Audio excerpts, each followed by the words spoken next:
டெல்லி கதைக்கு போடும் ஒரு எட்டுக்காடு. அடுத்து கீழடி பக்கம் போவா.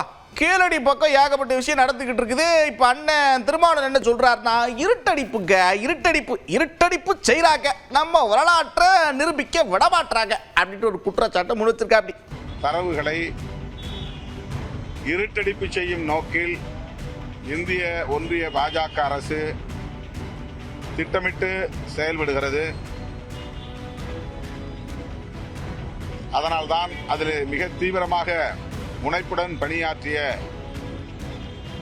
அமர்நாத் அவர்களை அங்கிருந்து பணியிட மாற்றம் செய்தார்கள்.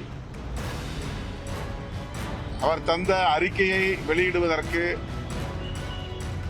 காலத்தாழ்வு செய்து கொண்டிருக்கிறார்கள். இப்போது அதில் என்ன திருத்தம் தேவைப்படுகிறது என்று தெரியவில்லை. அறிக்கையை வெளியிட வேண்டிய பொறுப்பு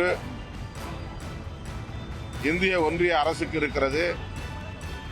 சமர்ப்பிக்க வேண்டிய கடமை ஆய்வாளர்களின் கடமை.